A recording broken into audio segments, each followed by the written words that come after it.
Assalamualaikum warahmatullahi wabarakatuh. Perkenalkan, nama saya Fadila Nur Anissa dari program studi pendidikan guru pendidikan anak usia dini Universitas Sriwijaya. Dalam video ini, saya akan memenuhi tugas dari mata kuliah belajar dan pembelajaran anak usia dini yang dimana mata kuliah ini diampu oleh Ibu Dr. Sri Sumarni MPD dan Ibu Dara Zulaiha MPD. Pada video ini saya akan membahas mengenai karakteristik belajar dan pembelajaran PAUD. Pada usia dini, anak memiliki karakteristik belajar yang sangat khas, mencolok, dan sangat berbeda dengan rentang usia selanjutnya. Karakteristik belajar anak usia dini adalah ciri khas belajar anak usia dini yang mencolok dengan rentang usia remaja, dewasa maupun lansia, baik secara kualitas maupun sifatnya. Hal ini juga diperkuat oleh Muhammad Sayyid Muhammad Az-Zabalawi dalam pernyataannya bahwa setiap fase kehidupan manusia memiliki karakteristik belajar yang berbeda sesuai dengan kebutuhan perkembangan fisik maupun psikologinya. Hakikat anak usia dini. Johann Heinrich Pestalozzi adalah seorang ahli pendidikan Swiss yang hidup antara tahun 1746 sampai 1827. Pestalozzi adalah seorang tokoh yang memiliki pengaruh cukup besar dalam dunia pendidikan. Pestalozzi berpandangan bahwa anak pada dasarnya memiliki pembawaan yang baik. Pertumbuhan dan perkembangan yang terjadi pada anak berlangsung secara bertahap dan berkesinambungan. Pandangan Pestalozzi tentang anak dapat disimpulkan bahwa anak harus aktif dalam menolong atau mendidik dirinya sendiri. Selain itu, perkembangan anak berlangsung secara teratur dan maju setahap demi setahap. Maria Montessori hidup sekitar tahun 1870 sampai 1952. Ia adalah seorang dokter dan ahli tentang manusia yang berasal dari Italia. Pemikiran-pemikiran serta metode yang dikembangkannya masih populer di seluruh dunia. Pandangan Montessori tentang anak tidak terlepas dari pengaruh pemikiran ahli yang lain, yaitu Rousseau dan Pestalozzi, yang menekankan pada kepentingan kondisi lingkungan yang bebas dan penuh kasih agar potensi yang dimiliki anak dapat berkembang secara optimal. Froebel, yang bernama lengkap Friedrich Wilhelm August Froebel, lahir di Jerman pada tahun 1782 dan meninggal pada tahun 1852. Pandangannya tentang anak banyak dipengaruhi oleh Pestalozzi serta para filsuf Yunani. Froebel memandang anak sebagai individu yang pada kodratnya bersifat baik. Sifat yang buruk timbul karena kurangnya pendidikan atau pengertian yang dimiliki oleh anak tersebut. Pendidikan taman kanak-kanak harus mengikuti sifat dan karakteristik anak.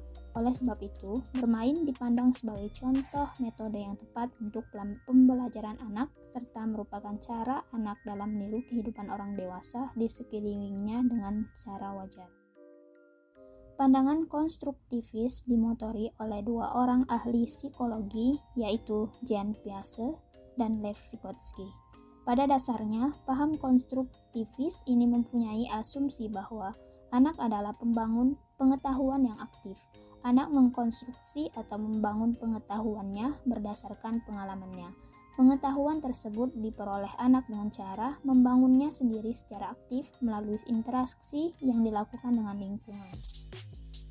Karakteristik atau ciri belajar anak usia dini.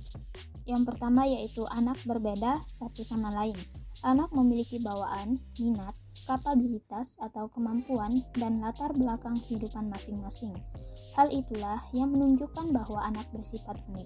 Meskipun terdapat pola urutan umum dalam perkembangan anak yang dapat diprediksi atau diperkirakan, namun pola perkembangan dan belajarnya tetap memiliki perbedaan satu sama lain. Anak lebih cenderung melihat dan memahami sesuatu dari sudut pandang dan kepentingannya sendiri. Dalam hal ini, anak bersifat egosentris. Bagi anak yang masih bersifat egosentris, sesuatu itu akan penting sepanjang hal tersebut terkait dengan dirinya sendiri. Anak lazimnya senang melakukan berbagai aktivitas. Anak seolah-olah tidak pernah lelah, tidak pernah merasa bosan, dan tidak pernah berhenti beraktivitas.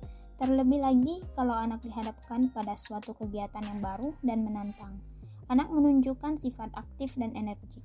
Ingin tahuannya yang besar dari anak merupakan salah satu pendorong bagi mereka untuk terus melakukan kegiatan tanpa mengenal kata lelah dan bosan. Dengan rasa ingin tahu yang kuat, anak usia dini cenderung banyak memperhatikan, membicarakan, dan mempertanyakan berbagai hal yang sempat dilihat dan didengarnya, terutama terhadap hal-hal yang baru.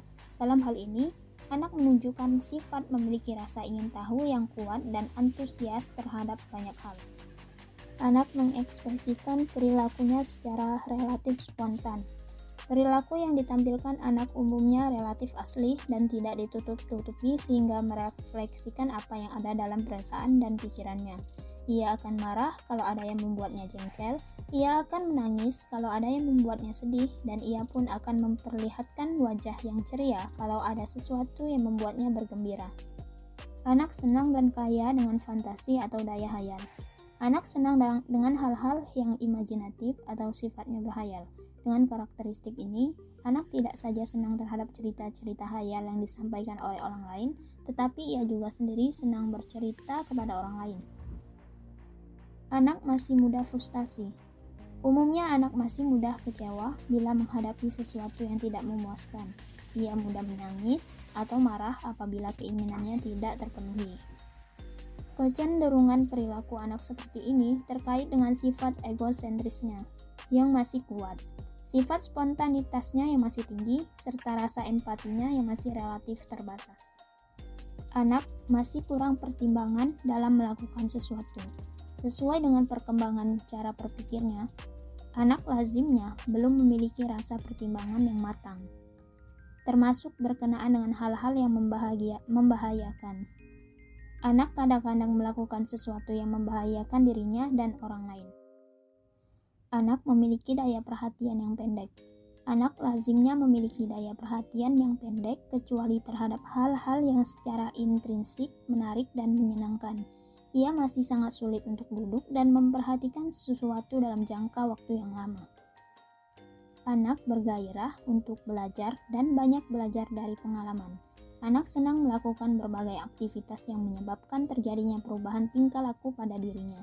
Ia senang mencari tahu tentang berbagai hal, mempraktekkan berbagai kemampuan dan keterampilan, serta mengembangkan konsep dan keterampilan yang baru. Anak semakin menunjukkan minat terhadap teman. Anak usia taman kanak-kanak semakin berminat terhadap orang lain. Ia mulai menunjukkan kemampuan untuk bekerja sama dan berhubungan dengan teman-temannya. Karakteristik pembelajaran di PAUD. Karakteristik pembelajaran anak usia dini diantaranya adalah belajar, bermain, dan bernyanyi. Pembelajaran anak usia dini melalui belajar, bermain, dan bernyanyi merupakan karakteristik pembelajaran yang dapat membuat anak aktif, senang, dan bebas memilih. Pembelajaran yang berorientasi pada perkembangan. Pembelajaran yang berorientasi pada perkembangan harus sesuai dengan tingkat usia anak, dan kemampuan yang diharapkan dapat tercapai sesuai harapan serta kegiatan belajar tersebut menantang untuk dilakukan anak usia dini. Proses kegiatan pembelajaran pada anak usia dini harus dilaksanakan berdasarkan prinsip belajar dan bermain. Dan juga proses belajar anak usia dini dilaksanakan dalam lingkungan yang kondusif dan inovatif baik di dalam ruangan maupun di luar ruangan. Metode pembelajaran dengan menggunakan pembelajaran memberikan kesempatan dan kebebasan pada anak untuk mengemukakan pemikirannya. Baiklah, hanya ini yang dapat saya sampaikan. Saya mohon maaf atas segala kekurangan. Saya ucapkan wassalamualaikum warahmatullahi wabarakatuh.